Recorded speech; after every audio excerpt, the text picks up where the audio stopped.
Excella Education Study in USA assured scholarship. Contact 9881 welcome to iDream. నేను మీ journalist అలీంని. ప్రస్తుతం నేను మైలవరం నియోజకవర్గంలో ఉన్నాను. నాతో పాటు ప్రముఖ వ్యాఖ్యాత శ్యామల గారు కూడా ఉన్నారు. మొత్తమే కూడాను నిన్న ఐడ్రీమ్లో ఏదైతే ఎక్స్క్లూజివ్ ఇంటర్వ్యూ ఇవ్వడం జరిగింది శ్యామల గారు, ప్రస్తుతం అది వైరల్గా మారింది.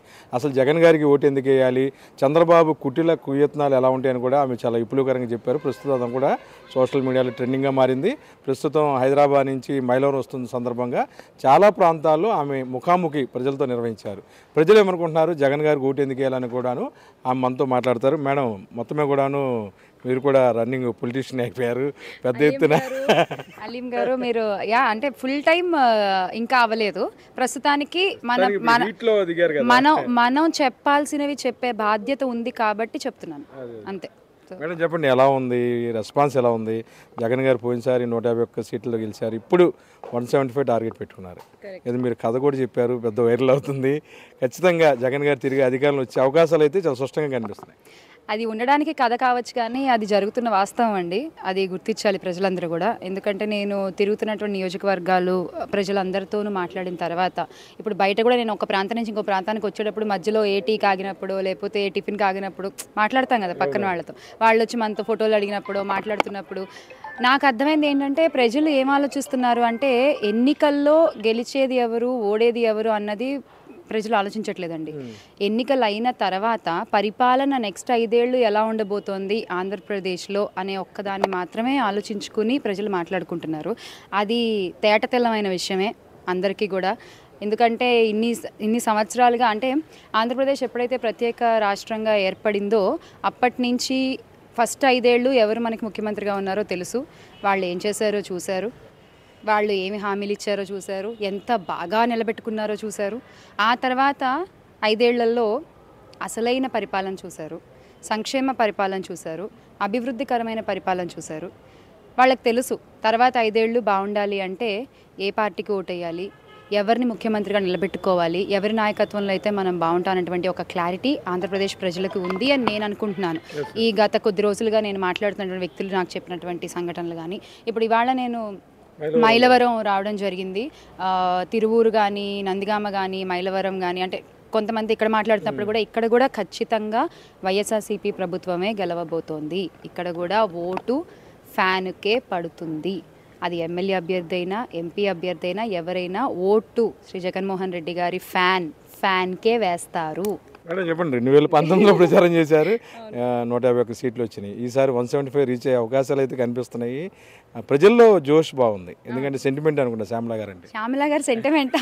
అది నిజంగా అసలు వస్తే ఇంకా అంతకంటే కావాల్సింది ఏమీ లేదు నిజంగా. ఎందుకంటే అసలు డౌటే అక్కర్లేదండి. ఇప్పుడు నేను మన తిరుపతిరావు గారితో మాట్లాడుతున్నప్పుడు కూడా, ఇక్కడ మైలవరం ఎమ్మెల్యే అభ్యర్థి వైఎస్ఆర్సీపీ నుంచి, ఆయనతో నేను మాట్లాడుతున్నప్పుడు కూడా ఆయన చెప్పేది ఒకటే, అసలు మేమేం చెప్పక్కర్లేదండి, మాకు ప్రచారానికి వెళ్ళినప్పుడల్లా ప్రజలే మాకు చెప్తున్నారు, అన్న ఇట్లుంది ప్రభుత్వం, ఇంకేం కావాలి మాకు, ఏ చిన్న అవసరాలు ఉన్నాయి అంతవరకు చేయండి చాలు అని అంటున్నారు. అండ్ పైగా డబ్బులు వెదజల్లేటువంటి ప్రచార సమయాల్లో, డబ్బులు వెదజల్లి ప్రచారాలు చేసుకునేటువంటి ఈ సమయంలో 0 బడ్జెట్తో ప్రచారం నిర్వహిస్తున్న వ్యక్తి ఆ సామాన్యుడు తిరుపతిరావు గారు. సో ఆయన ఇవాళ కలుసుకోవడం చాలా చాలా ఆనందంగా ఉంది, ఆయనతో మాట్లాడడం చాలా ఆనందంగా ఉంది. మాట్లాడిన తర్వాత ఇంకా కొత్త విషయాలు చాలా తెలిసాయి.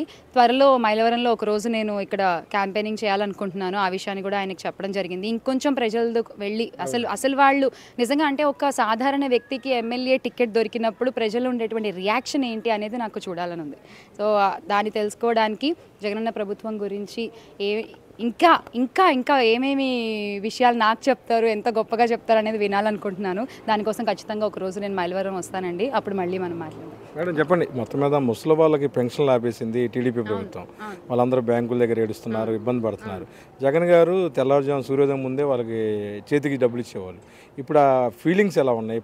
ముసలి వాళ్ళు బాధపడుతుంటే మనకు ఎలా అనిపిస్తుంది? డెఫినెట్గా బాధే కదండి. ఇప్పుడు మన ఇంట్లో పెద్దవాళ్ళే ఈ ఎండల్లో ఏదన్నా పనికి వెళ్తానంటే, అమ్మ నువ్వేం వెళ్తావు, ఆగమ్మా, ఆగు తాత, నేను పోతాను, నేను వెళ్ళి తీసుకొస్తాను, నేను చేస్తా అని చెప్తాం మనం. అది ఒక మినిమం కన్సర్న్ మనం. అలాంటిది ఇంటికి వచ్చి వాలంటీర్లు స్వచ్ఛందంగా వాళ్ళు మనకు రావాల్సిన డబ్బుల్ని అలా అందిస్తున్నప్పుడు దాన్ని ఆపేసి మీరు వెళ్ళి మీరు తెచ్చుకోండి అంటే ఒకసారి తిరుపతిలో బ్యాంక్ దగ్గర విజువల్స్ చూస్తుంటే ఎంత బాధాకరంగా ఉందండి. నడవలేని వాళ్ళు, ఓపిక లేని వాళ్ళు, ఈ ఎండల్లో మాడిపోతూ అలా నించుని అక్కడ ఎంతసేపు వెయిట్ చేసి, ఒకళ్ళు కాదు ఇద్దరు కాదు కదండి, వెళ్ళగానే మన పేరు చెప్తే మనకి డబ్బులు ఇచ్చేసే సిస్టమ్ వేరే ఉంటుంది కదా. ఆ సిస్టమ్ని ఫాలో అవుతూ చేయాలంటే ఎంత టైం పడుతుంది. వాళ్ళకి ఈ వయసులో అవసరం అండి ఆ కష్టాలు. ఇప్పుడు వాళ్ళందరూ ఆలోచిస్తారుగా, వాళ్ళ పిల్లలు ఆలోచిస్తారుగా, వాళ్ళ మనవాళ్ళు ఆలోచిస్తారుగా, అంతేగా అంతేగా మరి. సో అది ఆపగానే ఇలా ఉంది అంటే మన పరిస్థితి ఏంటి? ఒక పింఛన్ ఇంటికి ఇవ్వడం అనేది వంటిది ఒక ఆపగానే ఇంతమంది, ఇన్ని లక్షల మంది ఆలోచిస్తుంటే ఆయన ప్రభుత్వం కావాలి అని కోరుకునే వాళ్ళు ఇంకా పెరుగుతున్నారు.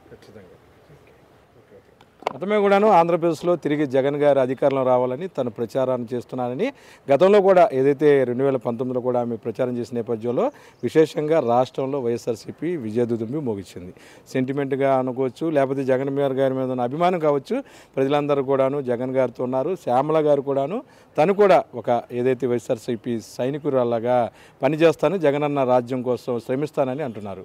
వీడియో జర్నలిస్ట్ విజయకృష్ణ కలిసి ఐడిఎం కోసం అబ్దుల్ అలీ, మైలవరం.